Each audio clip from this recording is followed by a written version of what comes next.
Good afternoon. It is a Facebook Live Friday, the first Friday of November. I am with Lee King Howard. I'm with Brian Milam. And he dressed up as a sports reporter last night. I did the same thing for Halloween. How did it work out for you? You get a lot of It was pretty scary. If you saw my costume. I saw the broadcast. Scared a bunch of kids, actually, at Eastern Kentucky basketball. But, yeah, it worked out well, I guess. Thanks for joining us. We're going to talk over the next 15 minutes or so about a variety of topics. We'll talk UK basketball, UK women's basketball, UK football, high school football. Tonight's the last Friday night of the regular season, and we may dabble in with whatever time we have left. But let's start with UK basketball tonight. Exhibition number 2, Kentucky State is the opponent. I think a lot of people obviously are looking to head to Tuesday for election night and the regular season opener too. Yeah, everybody wants to see Kentucky and Michigan State in Madison Square Garden, number 1 versus number 2. It doesn't happen very often where that's the case, but as any coach or any player will tell you, they're going to focus on tonight's game first. Sure. Although the competition is considerably different than what the Spartans are going to give them, than what the Thoroughbreds are going to give them. But tonight is an important game as well because they don't get many opportunities for tune-up type exhibition games. And so they've got to take advantage of tonight's game against Kentucky State. I'm glad for Kentucky State because those guys, it's been a couple of years since they played UK. Georgetown played Kentucky last weekend, and it's good, in my opinion. I've always thought if you're going to play an exhibition game like U of L did with Bellarmine, Bellarmine had to drive 5 miles or so to get to the Yum Center. K-State, a half hour. Georgetown, about a half hour or so, whatever. I like it when UK plays the locals, when they've played Transy before. They played Asbury. Just for me, I like it. Kentucky, though, does not have Nick Richards. I don't think he's going to play tonight. He's still nursing that injured ankle. And yesterday we talked to the assistant coaches, and they said, well, it could, depending on how long he's out. Sprained ankles can take a while. Sometimes they can take a week, sometimes a month. You just never know. But it will be interesting, I think, to see how UK adapts without their big guy in the middle. And I think what we will see is some more Keon Brooks. He's a guy that plays wing traditionally now, but before he came to Kentucky and before his high school career at his size, he played a lot of post growing up in AAU basketball and such. But he's more of a wing now that he's in college, but he's certainly a guy that can move into that 4 spot. And you never want to say that an injury to anybody is a blessing, but if Nick Richards is out tonight, and hopefully not any further past that, but if he is out tonight, John Calipari and the coaching staff will have an opportunity to kind of experiment a little bit with some other lineups. So further down the season, whether it's another injury or maybe even just some foul trouble in a game, they have some ideas of other options that they can do when that front court gets thin. Yeah, and I think also going back to the first exhibition game against Georgetown, the Tigers out-rebounded UK. Now, obviously, Kentucky won by 27, but the Tigers took it to the board, so to speak. They got the rebounds. They were aggressive. K-State has a lot of tall guys, one 6'10" guy, several 6'9", 6'9s. So it'll be interesting just to see what kind of attitude K-State has towards getting the rebound, because that has been a big emphasis for UK this week, even though they've just kind of taken it a little bit lighter. Well, and K-State's going to come into this game at Rupp Arena ready to play. Oh, yeah. I mean, chuck it from the cheap seats. Right. I mean, it's an exhibition for the Wildcats, but for the Thoroughbreds, this is one of the, if not the game they circled on their calendar, because it's a chance to play in Rupp Arena, a chance to play against the number 2 team in the country. We've seen a lot of teams and also individual players come into games against against Kentucky in Rupp and play their hearts out. Sure. I think of Bubba Parham at VMI this last year. But that's what Kentucky State's going to come into play.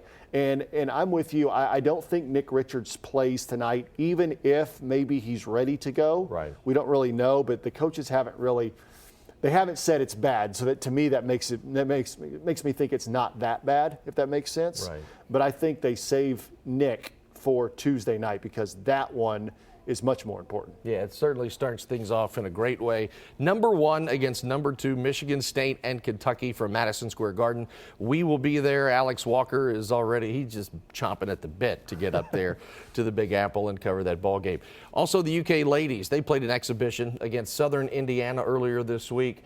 No trouble at all. You were at that game. What did you see from the UK ladies? And I know everyone focuses on Ryan Howard. I mean, that's the easy way out for anybody.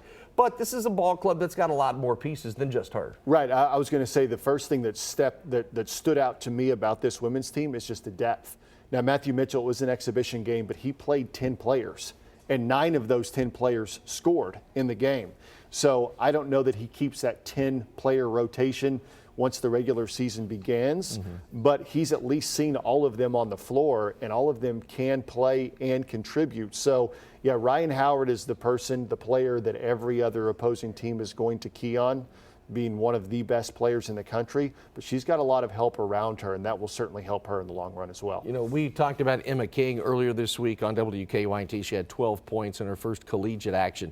That is a young lady, played at Lincoln County. Watching her over the last several years, you could see as a freshman, as a sophomore, hey, this kid's got some talent, and not just good high school talent. This kid has a chance to do something pretty darn special. And I think if she can stay injury-free, she's looking at a 1,000-point career total, 1,500 points, depending on, health and playing time and whatnot. Well, and the two key pieces that Matthew Mitchell is replacing this year, of course, Macy Morris and Taylor Murray. But Macy Morris in particular, you lose a bunch of scoring. That's right.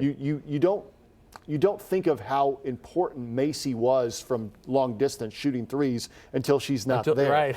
So now they do need someone like Emma King and some of the other three-point shooters on this team to step up and make up for some of those points that they lose because Macy has graduated.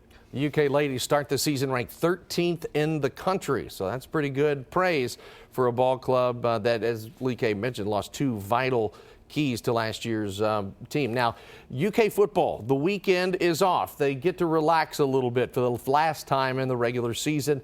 Kentucky they're coming down the stretch, to use a horse racing term, and they have to like what they see coming down the stretch. And I really take my hat off to Eddie Gran. Every year he has come in at UK, he's got the game plan. This is what's going to happen. Every year, it seems like something happens to a quarterback, something happens to a key piece of the puzzle, with the exception of last year, pretty much. And he's got to totally revamp everything. And the way that you can show what kind of a good coach you are is when you have to adjust on the fly.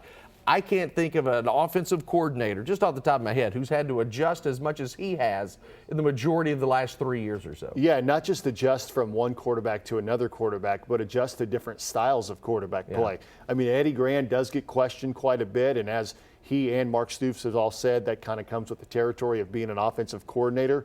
That job is always going to be questioned by the fans. But you're right. You talk about coaches adjusting to their personnel. He has done that as good or better than anyone else. And I think the second bye week is good for the Wildcats because although I think Sawyer will be ready to go, I think they're going to try to ride this Lynn Bowden wave as long as they possibly can.